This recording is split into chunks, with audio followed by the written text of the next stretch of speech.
बड़ोदरा के अकोटा स्टेडियम में सशक्त नारी मेले की शुरुआत करवाई गई है। तब आपको बता दें कि गुजरात विधानसभा के मुख्य दंडक बालकृष्ण शुक्ल के हाथों आज इस मेले की शुरुआत हुई। वडोदरा शहर में सशक्त नारी मेले का आयोजन हुआ है। अकोटा स्टेडियम पर आज से सशक्त नारी मेले की शुरुआत गुजरात विधानसभा के मुख्य दंडक बालकृष्ण शुक्ल की ओर से करवाई गई है। अकोटा स्टेडियम पर 20 तारीख से लेकर 3 दिनों के लिए ये मेला जारी रहने वाला है और इस मेले में 110 से भी ज्यादा स्टॉल्स है, जहां पर वडोदरा शहर की महिलाओं के लिए खरीदारी का खास मौका है। दरअसल महिलाओं के कौशल्य का प्रदर्शन इन 110 से ज्यादा स्टॉल्स में देखने मिलेगा। विभिन्न तरह की चीजों की बिक्री होगी, जिसमें खाद्य व्यंजन समेत की कई चीजें, हाथ बनावट की चीजें भी शामिल होने वाली है। साथ ही राशन, सब्जियां, मसाले भी यहां पर उपलब्ध होने वाले हैं। तब आपको बता दें कि गुजरात के मुख्यमंत्री भूपेंद्र पटेल के नेतृत्व में राज्य सरकार की ओर से जगह जगह पर सशक्त नारी मेले का आयोजन करवाया जा रहा है, जिससे कि महिलाओं को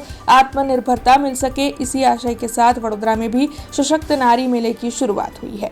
आज वडोदरा जिल्लाના અકોટા સ્ટેડિયમમાં સશક્ત નારી મેળાનું આયોજન કરવામાં આવ્યું છે। અહીંયા સ્વસહાય જૂથોની બહેનો દ્વારા અલગ અલગ સ્ટોલ ઊભા કરવામાં આવે છે, જેમાં આપણી બહેનોએ જે પોતાના રીતે પોતાની જે બુદ્ધિ છે અને જે પોતાનું પ્રવૃત્તિઓ છે એને દર્શાવી છે। અહીંયા વિવિધ સ્ટોલો ઊભા કરવામાં આવે છે, તેમાં નારીઓને સુશોભન કરવા માટેની જે વસ્તુ હોય છે તેથી માંડીને સ્વસહાય જૂથો દ્વારા જે વસ્તુઓ બનાવવામાં આવે છે એનું પણ પ્રદર્શન કરવામાં આવે છે।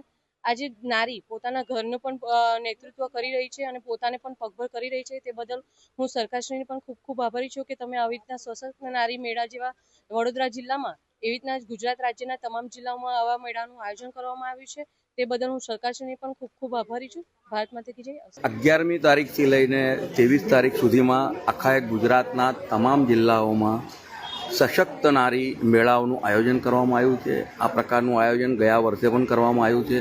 ખાસ કરીને મહિલા ઉદ્યોજકોને પ્લેટફોર્મ મળે તે માટે થઈને જિલ્લા વહીવટી તંત્ર દ્વારા આ પ્રકારનું આયોજન કરવામાં આવ્યું છે।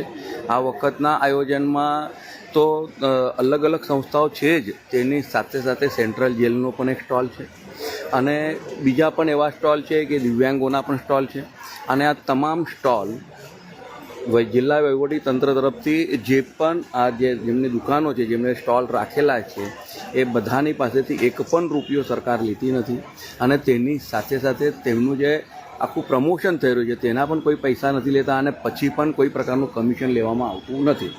તો અને આ પ્રકારનું જે આયોજન આજે સૌથી પણ વધારે જ્યારે અહીંયા સ્ટોલ મૂકવામાં આવ્યા છે અને વડોદરા જિલ્લાની જે સંસ્થા છે, સ્વયંસેવી સંસ્થાઓ છે, સેલ્ફ હેલ્પ ગ્રુપ જે છે, તમામ બહેનો જ ફક્ત આ જ્યારે આખું ઓપરેટ કરી રહ્યા છે ત્યારે એ ખૂબ અભિનંદનની વાત છે। અને આજે જ્યારે વડાપ્રધાનશ્રીએ 1 ડિસ્ટ્રિક્ટ 1 પ્રોજેક્ટનો જે કન્સેપ્ટ લીધેલો છે અને તેના અંદર દરેક ડિસ્ટ્રિક્ટની જે ખાસિયત છે તેને પણ ઉજાગર કરવા માટે આપણા ગુજરાત રાજ્યના માનનીય મુખ્યમંત્રી શ્રી ભૂપેન્દ્રભાઈ પટેલ સાહેબ તનતોડ મહેનત કરી રહ્યા છે। ત્યારે અને આગામી દિવસોમાં જ્યારે કે એટલે હવે આવતા અઠવાડિયે જ્યારે મુખ્યમંત્રી શ્રી અહીંયા આવશે ત્યારે વડોદરાને પોતાની આવી એક જગ્યા મળી રહી છે, અર્બન હાટ મળી રહ્યું છે, જેનું ટેન્ડર પણ એવોર્ડ થઈ ગયેલું છે, કામ સોંપાઈ ગયું છે અને તેનું પણ ખાતમુહૂર્ત થવાનું છે। આગામી દિવસોમાં વડોદરા શહેરમાં આ પ્રકારના સ્ટોલ સાથે, રેડીમેડ સ્ટોલ સાથેનું જે આયોજન કરવામાં આવશે તો મને લાગે છે ખાસ કરીને આપના માધ્યમથી તમામ નગરજનોને વિનંતી કરું છું કે આગામી 3 દિવસ સુધી જ્યારે આ મેળાનું એટલે કે ફક્ત પ્રદર્શની નથી, એનું વેચાણ પણ છે, ત્યારે એનો આપણે લાભ લેવો જોઈએ।